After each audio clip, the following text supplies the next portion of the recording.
like it's looked in Afghanistan every day for the past 10 or 12 years. At least that's one more gas-sucking car off the road. One more gas-sucking car off the road in Afghanistan. So I guess we should cheer that on. All right, before I dive into the mainstream media, I don't know if this is mainstream media or not. I just want to start off with a chuckle. Thank my buddy E.P. from D.C. sending me this from some newspaper in Shanghai. 2 dead after trying to retrieve cell phone in cesspool of overpowering smells. There you go. A man and his mother died, and 3 more were injured in a cesspool in Henan province after the man's wife accidentally dropped her expensive cell phone into a toilet. There you go. So she was probably taking a dump and dropped her cell phone in the toilet. And what is the end result from this? Other villagers eventually found a rope and tied it to rescuers who eventually pulled 6 people out of the pit. The husband and mother-in-law died.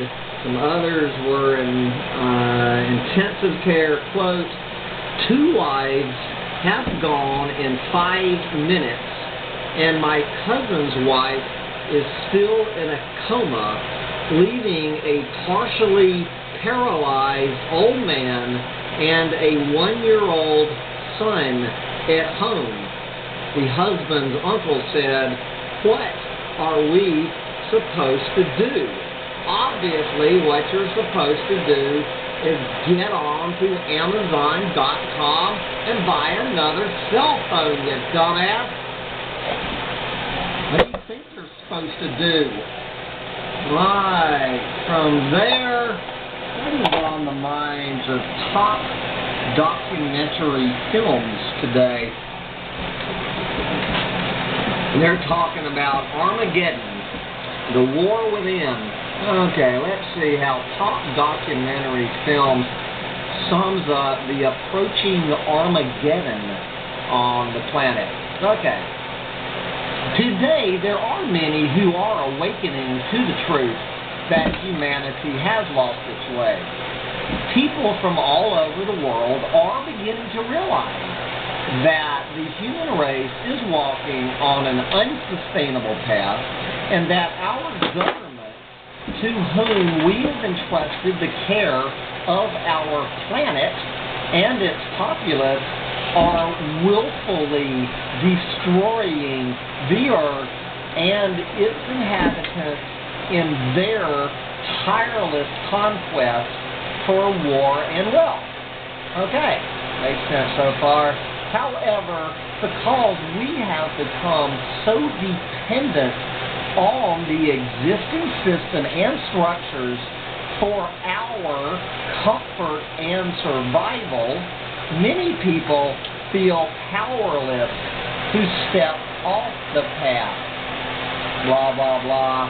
For they fear if they remove their support from the system they depend on, the threat to that system will then result in a threat on their own survival, meaning their personal survival. And so, ironically, we have a growing number of people around the world who are denying the truth of their hearts for fear of the possible threat it may pose to their comfort and survival in the present moment.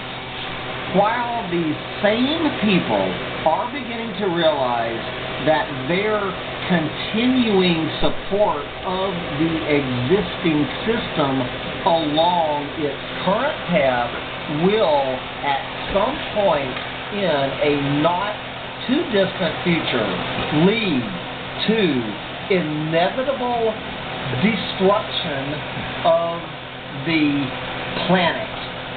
there you go. And of course, the centerpiece of all of that is the gas-sucking car that the average person, for the convenience of a gas-sucking car, and I'm getting ready to enjoy the convenience of a gas-sucking car, will trade off the inevitable destruction of planet Earth for the convenience of their gas-sucking car.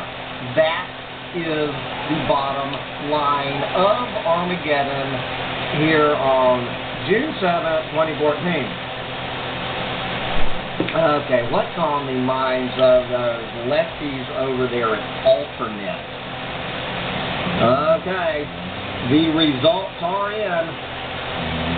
America is dumb and on the road to getting dumber. This next one I really need to look into further. I just don't have time. This might be worthy of a full rant. How all of us are helping to build a participatory totalitarianism. We are not passive objects of the surveillance state. We are active subjects of our own YouTube channels. There you go.